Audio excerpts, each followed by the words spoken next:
Today, we're going to be learning about using a marker wash technique in art. So, what we're going to be doing is creating our very own sunset beach.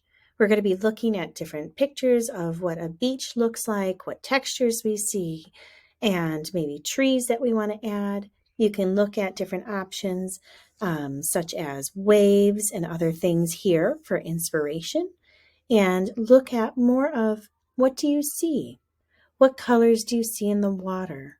What do the waves look like or the palm trees? What does the sky look like?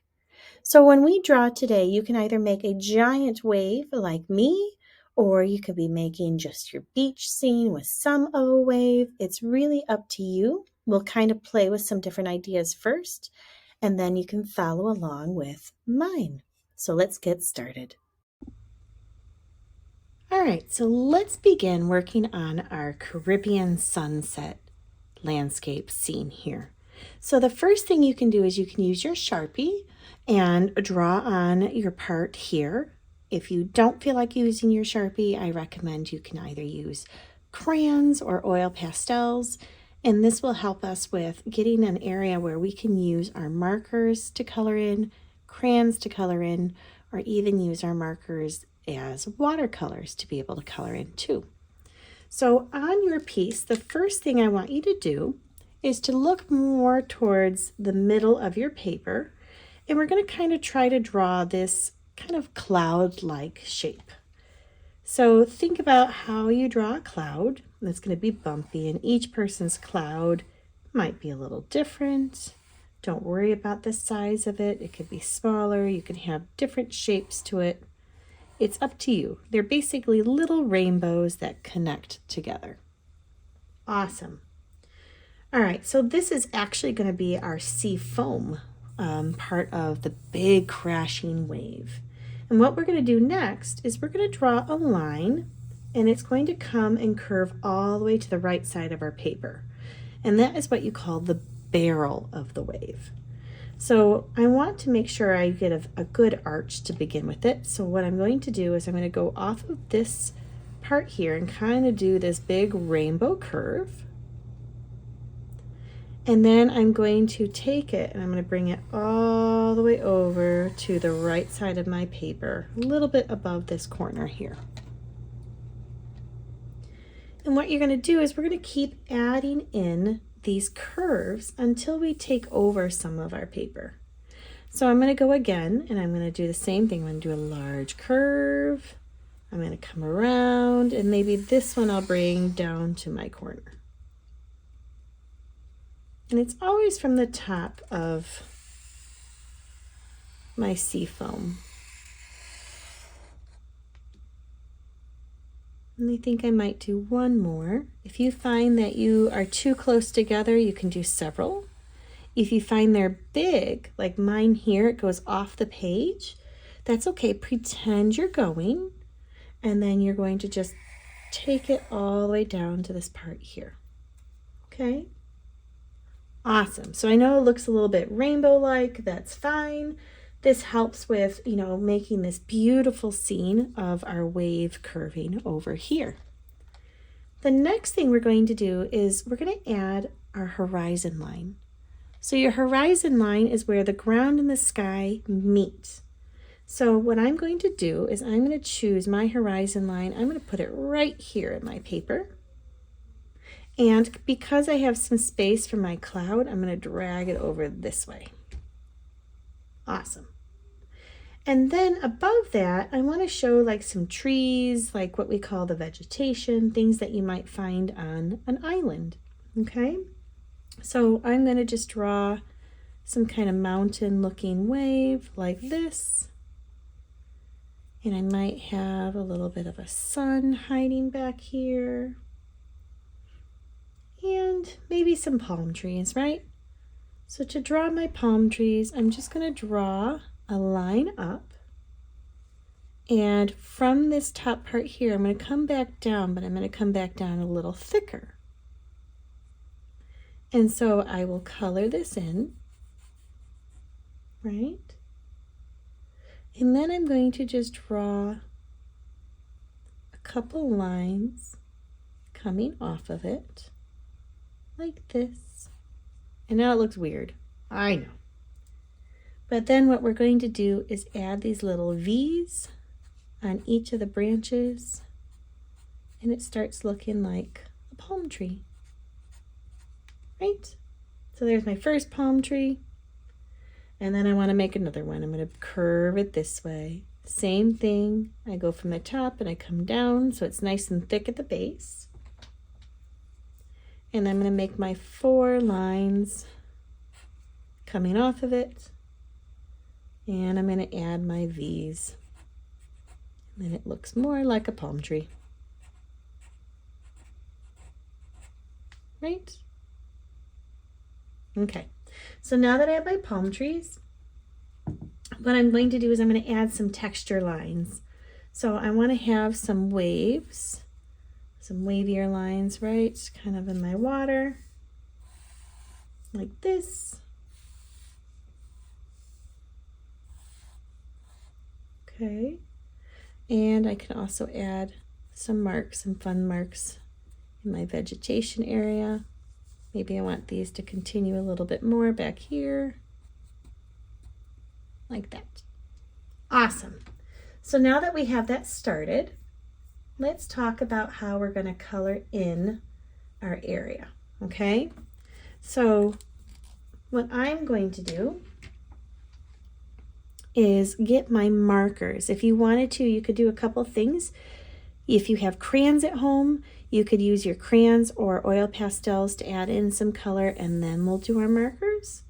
Or you could just jump right in on the markers too and add in some areas, and I'll show us what to do. For this next part, what I'm going to do is I'm going to use some crayons, and I'm just going to add in for some texture is what I'm looking for, to make some different marks on my waves. So from in here, I'm going to play with this. I'm just going to grab and put a blue down.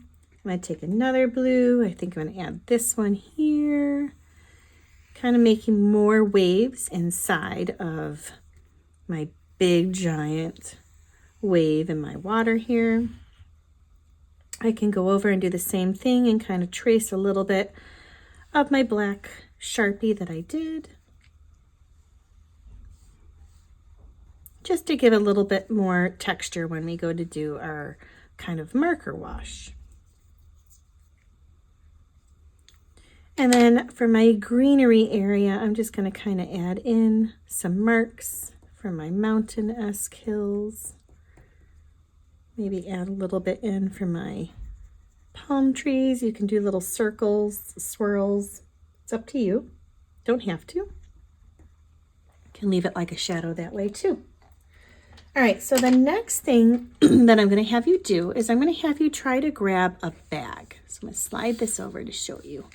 Now, what you're going to do is with your baggie, you're going to use your markers, and we're going to do a little bit of a marker sort of wash. And we're going to start off with our wave first, okay? We're going to really color the entire background with it, just to have more of the water. So if you find looking at my piece, maybe I go, oh, you know what? I really wanted to add one more, so it just looks like it's really going off the page here. You can always do that for yourself. Again, you don't have to, but that's another thing. I find as I'm going through my art that I go back and just check, what else do I need to add for me? How did I draw it? So for my first part for me here, I'm going to start with the water, and then I'm going to work towards this water here as well as my landscape part. So first thing I'm going to do is I'm going to put my marker on my plastic bag, just like this, just a little bit. And I'm going to do it with a couple of my other ones. So I'm just going to mix it up a little bit here. I had like 3 different blues. You don't have to. You could just stick with your one blue, and I'm going to show you how to do that. We're going to use our water brush, okay? And how these work is you just give a gentle squeeze, and then it wakes it up. So if it's a brand new brush, it's going to kind of be a little muddied together, like stuck together, but you want to have a happy brush. Remember, we want to have beautiful, happy hair, no bad hair days on our brush. So what I'm going to do is just squeeze some water on top of my plastic bag here, and look at that. It turns it into paint. So then what I'm going to do is I'm going to just paint on my paper. And I'm going to squeeze a little bit more water, and watch, it moves my paint around even more. I can go back, grab some more marker, and I can move it this way. One of my other favorite techniques is if you get your paper wet first. So I'm going to squeeze some water, and I'm going to get it wet. Okay. I can go in and grab a different color, and watch, it makes these really cool watery moving effects, and that's called wet on wet when you're using marker or paints. So you can grab any of your blues and just start playing and mixing and painting your water. You can follow along with me or do it your own way.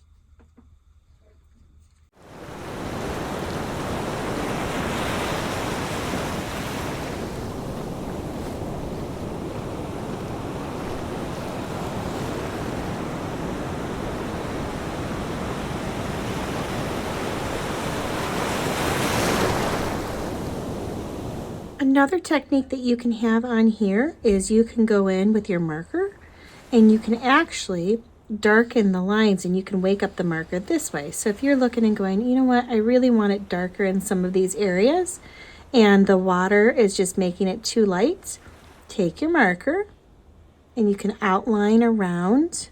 Try not to get it wet because you want your markers to work. And just like we've done in the past, I call this like my little wake up the marker technique. We usually do silly cities or some other cool things where we wake up our markers like our penguins. And this just makes a really cool effect as well.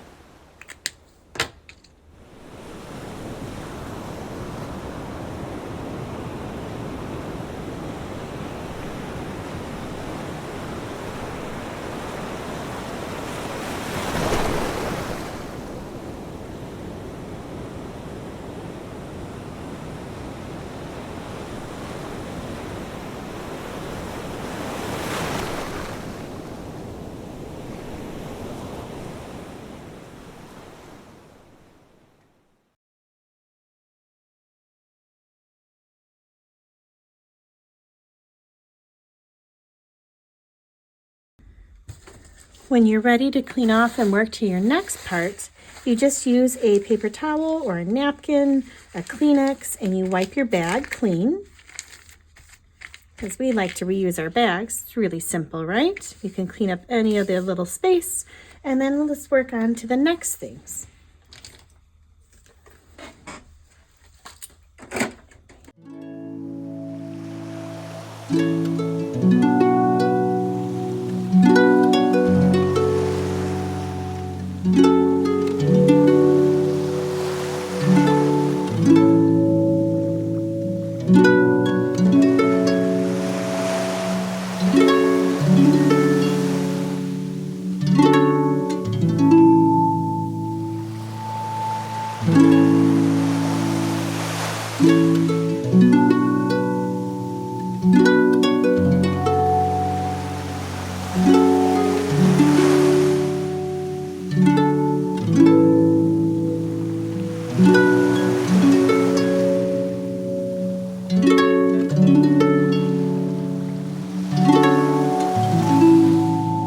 One last thing you can do is when you're ready to maybe make a splash on your paper, you can clean off your bag and put some blue back on it and add some water, and you can tap the top of your paintbrush, and it makes this really cool splatter technique of little light blue kind of going all over your paper.